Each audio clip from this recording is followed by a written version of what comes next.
ಜಾತಿ ಜನಗಣತಿ ವರದಿ ಮಂಡನೆ ಬೆನ್ನಲ್ಲೇ ಜಾತಿಯ ಜ್ವಾಲೆ ನಿಧಾನವಾಗಿ ಹೊತ್ಕೊಳ್ತಾ ಇದೆ. ಹಲವು ಸಮುದಾಯಗಳಿಗೆ ಮೀಸಲಾತಿ ಹೆಚ್ಚಳಕ್ಕೆ ಆಯೋಗ ಶಿಫಾರಸು ಮಾಡಿದೆ ಎನ್ನಲಾಗ್ತಾ ಇದೆ. ಆದರೆ ಈ ವರದಿಯೇ ಅವೈಜ್ಞಾನಿಕ ಅಂತ ಪ್ರಬಲ ಸಮುದಾಯಗಳು ವಿರೋಧವನ್ನ ವ್ಯಕ್ತಪಡಿಸಿವೆ. ಹಾಗಾದ್ರೆ ಆಯೋಗದ ಶಿಫಾರಸಿನಲ್ಲಿ ಏನೇನಿದೆ? ಇಲ್ಲಿದೆ ಕಂಪ್ಲೀಟ್ ಮಾಹಿತಿ.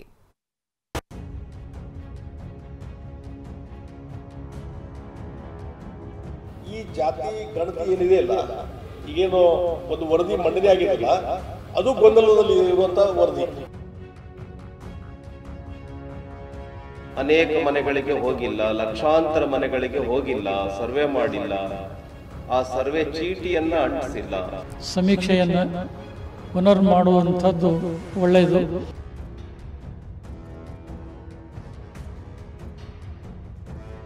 ಜಾತಿ ಜನಗಣತಿ ವರದಿ ಮಂಡನೆ ಬೆನ್ನಲ್ಲೇ ಜಾತಿ ಜ್ವಾಲೆ.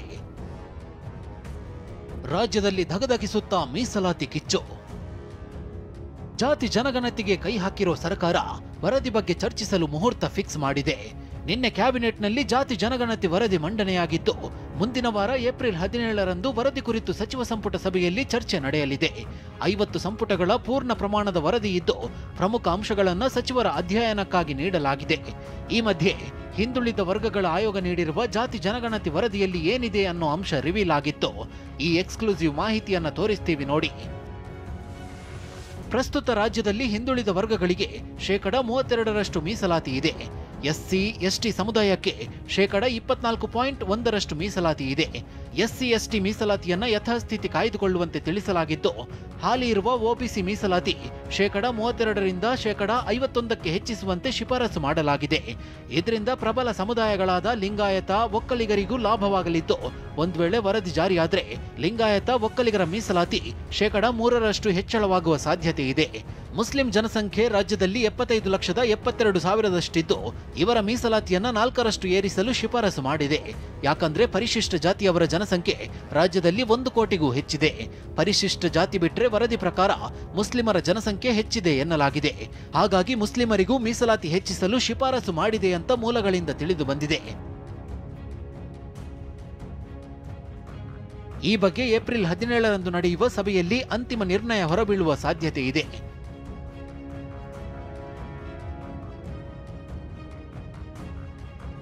ಪ್ರವರ್ಗ 1ರ ಬದಲಿಗೆ ಪ್ರವರ್ಗ 1A, ಪ್ರವರ್ಗ 1B ರಚನೆಗೆ ಶಿಫಾರಸು. ರಾಜ್ಯದಲ್ಲಿ ಹಾಲಿ ಇರುವ ಪ್ರವರ್ಗ 1ರ ಬದಲಿಗೆ ಪ್ರವರ್ಗ 1A ಮತ್ತು ಪ್ರವರ್ಗ 1B ಎಂದು ವಿಂಗಡಿಸುವಂತೆ ಆಯೋಗ ಶಿಫಾರಸು ಮಾಡಿದೆ ಎನ್ನಲಾಗಿದೆ. ಪ್ರವರ್ಗ 1ರಲ್ಲಿದ್ದ ಕೆಲ ಜಾತಿಗಳನ್ನ ಕಾಯಕದ ಆಧಾರದಡಿ 1A ವರ್ಗಕ್ಕೆ, ಕೆಲ ಸಮುದಾಯಗಳನ್ನ ಹಾಲಿ ಸಾಮಾಜಿಕ ಪರಿಸ್ಥಿತಿ ಆಲಿಸಿ 1Bಗೆ ವರ್ಗೀಕರಿಸುವ ಸಾಧ್ಯತೆ ಇದೆ. ಹಾಗಾದ್ರೆ ಯಾವ್ಯಾವ ಕ್ಯಾಟಗರಿಗೆ ಎಷ್ಟು ಮೀಸಲಾತಿಯನ್ನ ನೀಡಬೇಕು, ವರದಿಯಲ್ಲಿ ಶಿಫಾರಸು ಆಗಿರೋದೇನು ಅಂತ ನೋಡೋದಾದ್ರೆ, ಪ್ರವರ್ಗ 1ಅನ್ನ 2 ವರ್ಗೀಕರಣ ಮಾಡಿ 1Aಗೆ 6% ಮೀಸಲಾತಿ ನೀಡುವಂತೆ ಶಿಫಾರಸು ಮಾಡಲಾಗಿದೆ. ಇದರಲ್ಲಿ ಹಿಂದುಳಿದ ಜಾತಿಗಳ 35 ಲಕ್ಷ ಜನರಿದ್ದಾರೆ. ಹಾಗೆಯೇ 1Bಗೆ ಪ್ರವರ್ಗ 2 ಹಾಗೂ 1ರ ಪಟ್ಟಿಯಲ್ಲಿದ್ದ ಕೆಲವು ಹಿಂದುಳಿದ ಜಾತಿಗಳನ್ನ ಸೇರಿಸುವಂತೆ ತಿಳಿಸಲಾಗಿದ್ದು, ಈ ವರ್ಗಕ್ಕೆ 12% ಮೀಸಲಾತಿಗೆ ಶಿಫಾರಸು ಮಾಡಿದೆ.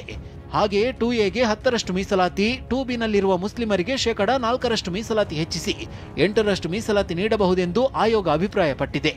ಇನ್ನು ಒಕ್ಕಲಿಗ ಮತ್ತು ಉಪಜಾತಿಗಳಲ್ಲಿ 72 ಲಕ್ಷ ಜನಸಂಖ್ಯೆ ಇದ್ದು, 3Aಗೆ 7% ಮೀಸಲಾತಿ, ಹಾಗೆಯೇ ಲಿಂಗಾಯತ ಮತ್ತು ಉಪಜಾತಿಗಳಲ್ಲಿರುವ 81 ಲಕ್ಷ ಜನರಿಗೆ 8% ಮೀಸಲಾತಿ ಹೆಚ್ಚಿಸಬಹುದೆಂದು ಆಯೋಗ ಶಿಫಾರಸು ಮಾಡಿದೆ. ಇನ್ನು ಜಾತಿಗಣತಿ ವರದಿ ಬಗ್ಗೆ ಪರ ವಿರೋಧ ಚರ್ಚೆಗಳು ತಾರಕಕ್ಕೇರಿದೆ. ಈ ಕುರಿತು ಪ್ರತಿಕ್ರಿಯಿಸಿದ ಬಿಜೆಪಿ ಎಂಎಲ್ಸಿ ರವಿಕುಮಾರ್, ಲಕ್ಷಾಂತರ ಮನೆಗಳಿಗೆ ಹೋಗಿಲ್ಲ, ನನ್ನ ಮನೆಗೂ ಬಂದಿಲ್ಲ, ಇದು ಎಷ್ಟರ ಮಟ್ಟಿಗೆ ವೈಜ್ಞಾನಿಕ ಅಂತ ಪ್ರಶ್ನಿಸಿದ್ದಾರೆ. ವೈಜ್ಞಾನಿಕವಾಗಿ ವರದಿ ಸಿದ್ಧಪಡಿಸಬೇಕು ಅಂತ ಜಗದೀಶ್ ಶೆಟ್ಟರ್ ಒತ್ತಾಯಿಸಿದ್ದಾರೆ. ಅನೇಕ ಮನೆಗಳಿಗೆ ಹೋಗಿಲ್ಲ, ಲಕ್ಷಾಂತರ ಮನೆಗಳಿಗೆ ಹೋಗಿಲ್ಲ, ಸರ್ವೆ ಮಾಡಿಲ್ಲ, ಆ ಸರ್ವೆ ಚೀಟಿಯನ್ನ ಅಂಟಿಸಿಲ್ಲ, ನಮ್ಮ ಮನೆಗೆ ಬಂದಿಲ್ಲ. ಇದು ಎಷ್ಟರ ಮಟ್ಟಿಗೆ ಸೈಂಟಿಫಿಕ್ ಆಗಿ, ವೈಜ್ಞಾನಿಕವಾಗಿ ಈ ಸರ್ವೆ ನಡೆದಿದೆ, ಸಾಮಾಜಿಕವಾಗಿ ಮತ್ತು ಶೈಕ್ಷಣಿಕವಾಗಿ ಇದೊಂದು ಸೈಂಟಿಫಿಕ್ ಸರ್ವೆ ಅನ್ನುವಂಥದ್ದನ್ನು ಹೇಗೆ ಪರಿಗಣಿಸೋದು? 17ನೇ ತಾರೀಕಿಗೆ ಅದ್ರ ಬಗ್ಗೆ ಡಿಟೇಲ್ ಆದಂಥ ಚರ್ಚೆ ಮಾಡ್ತೀವಿ ಅನ್ನುವಂಥದ್ದನ್ನು ಮುಖ್ಯಮಂತ್ರಿಗಳು ಹೇಳಿದ್ದು ನೋಡಿದರೆ ಅವರಲ್ಲಿ ಅದು ಗೊಂದಲ ಇದೆ.